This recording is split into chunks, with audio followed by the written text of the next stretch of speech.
Today, Jesus invites us to a life of stillness, a life of calmness, a life of peace. And it is for this reason that he calms the storms on the sea. Because his desire is that in our lives there should not be storms anymore, that there should not be earthquakes anymore. There should just be stillness. There should just be peace. He says to the waves on the sea, peace, be still. In the first reading, we hear also of the promise that is given to Job, that it is okay for him to go through all the turbulences. It is okay for him to go through all the sufferings now. But he is going to come to a point where all these turbulences and sufferings are going to be stayed. That is the language that is used, that they are going to be stayed, that they are not going to continue, that they are just a phase. And at some point, everything is going to come down and Job is going to be given back what he has lost. Our life is not different from Job's. Our life is not different from the disciples on the sea. We also go through things that trouble us. We go through things that take away our peace.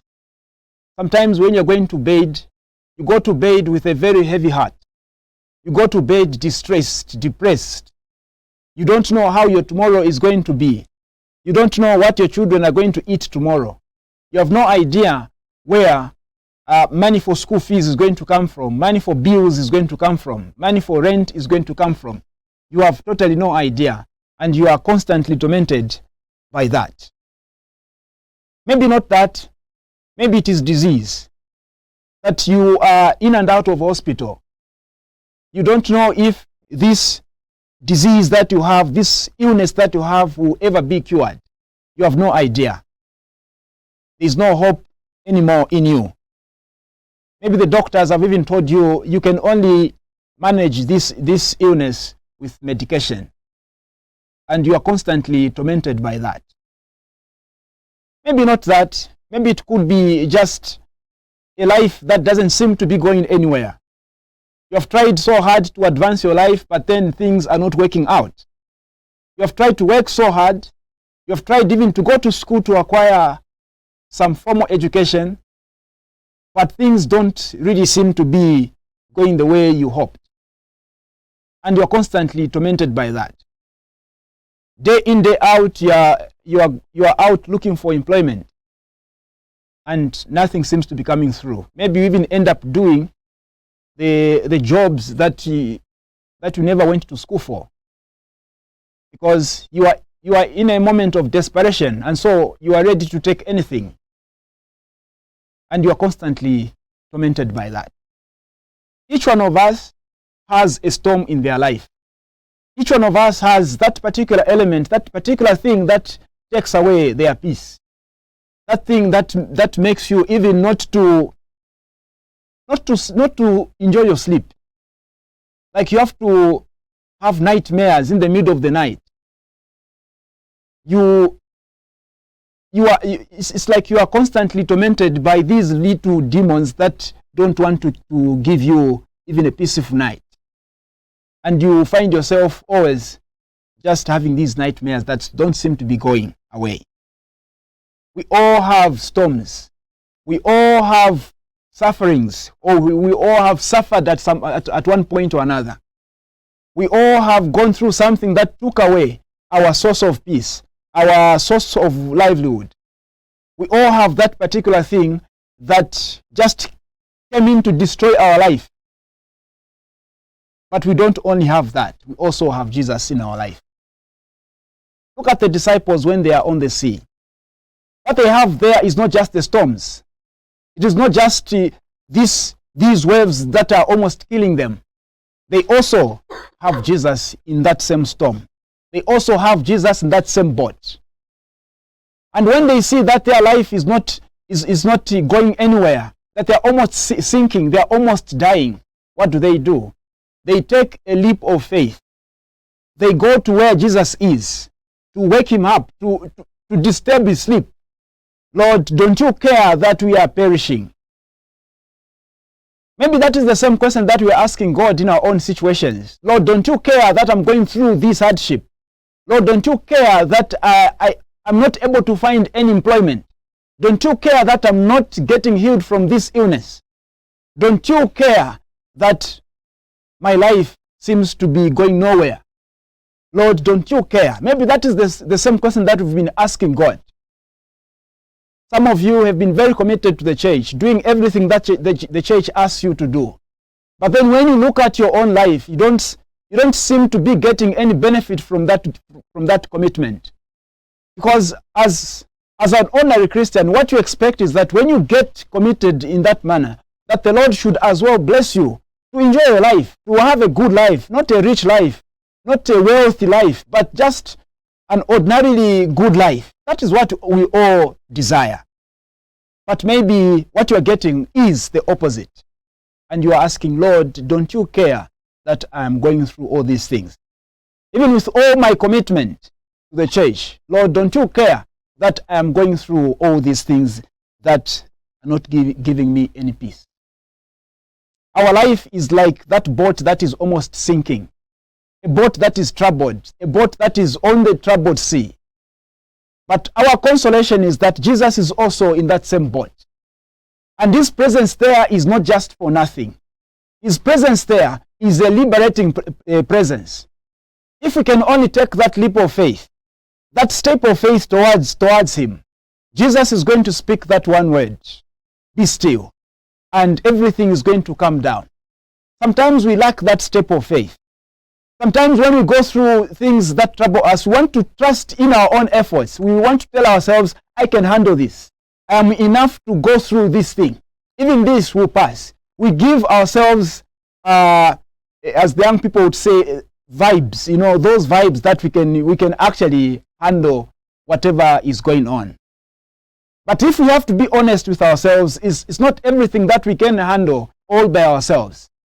In fact, we can't handle anything all by ourselves because we don't have anything within ourselves to carry ourselves through the thick of things. We need to invite Jesus to hold our hands so that we walk together with him through thick and thin. And when we invite Jesus, we give him space in our life. Jesus will begin to perform that miracle that we have always been looking forward to. Jesus will begin to do something about our situation. He's not going to just allow us to perish. Remember, God does not delight in the sufferings of his children.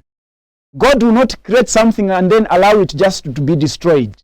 God will not create something and throw it out there into the outer space and allow it to suffer and fend for itself. What God creates, he sustains. What God creates, he accompanies. So when God creates us, he accompanies us on this journey through everything that we encounter. The same way that he accompanied Job in his predicament. God can also do the same. God can also accompany us. But are we giving God space in our life so that we can enjoy that accompaniment from him? Are we allowing him to come into our lives so that he can speak that one word, be still, peace, so that we can enjoy calmness again? Sometimes we want to trust either in our own efforts or in something external, but that has nothing to do with God. In this time and age, we still have people that go kunganga. Is that not true? People are still going kunganga, kubukisha, because they believe that that which doctor is the only one that has solutions to their problems. And when they get to that place, they are told, "Ule ninsapato, mule ingire chanu mapantu nga mwingire chamutwe, uti mwalufyanye mipashi." You are given all these instructions, and you are following all those instructions to the latter because you believe that this person is the only one that has solutions to my problems.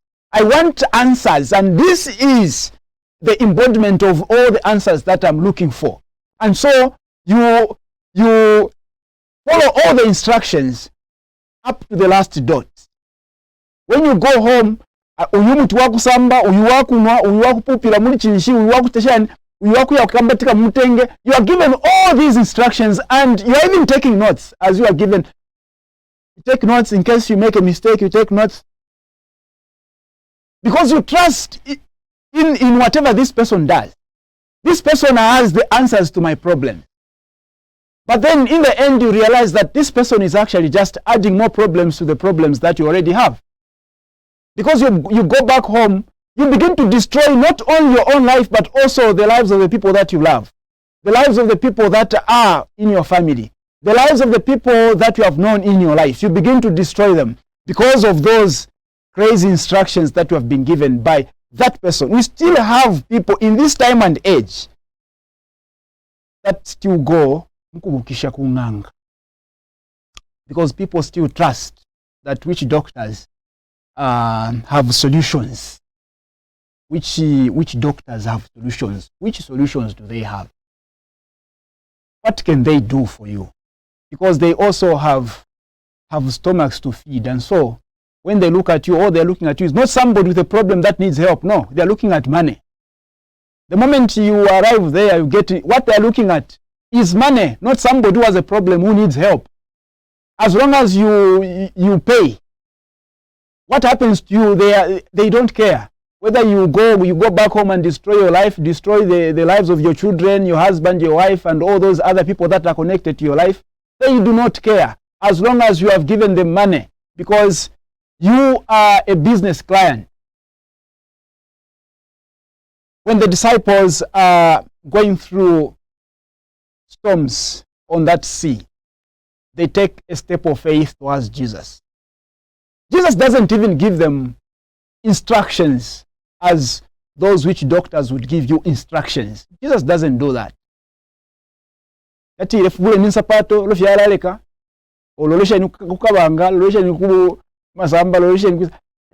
doesn't say anything like that. He just goes straight to that storm and he calms it down. He says, "Be still." When they look at him, they are amazed. Who is this person that even storms can listen to him? It is just amazement that strikes them. And that is the power of God, even in our lives, that when God performs a miracle, all that strikes you is amazement. You're just amazed, overwhelmed by this power of God that you have experienced in your life. Jesus is the only one that has solutions to our problems. Not anything else, not anybody else. Only Jesus. But what we need is to take a step of faith. The faith of the disciples is not really enough. And for this reason, Jesus rebukes them when he comes down the storms. He says, "You people of little faith." You people of little faith. Sometimes because of the weight of the things that we go through, we become people of little faith. And Jesus is looking at us and he's saying, "You people of little faith. Where is your faith? Where have you put your faith? How strong is your faith? Do you allow your faith to be weakened by the suffering that you go through? Or that is when you allow it to get even stronger?" Jesus is inviting us to a life of stillness and calmness. But we cannot experience that stillness until we have allowed him, we have given him space in our life. Once we open our hearts and we give him that space, indeed we are going to experience the stillness that is inviting us to. Brothers and sisters in Christ, problems come, problems go. There's no problem that is permanent as long as we have Jesus in that same boat. A problem will not be permanent. It is ourselves that allow problems to be permanent because we get derailed from the right path. We put ourselves off that path, the path that leads us to stillness. Let us always allow ourselves to be on that path.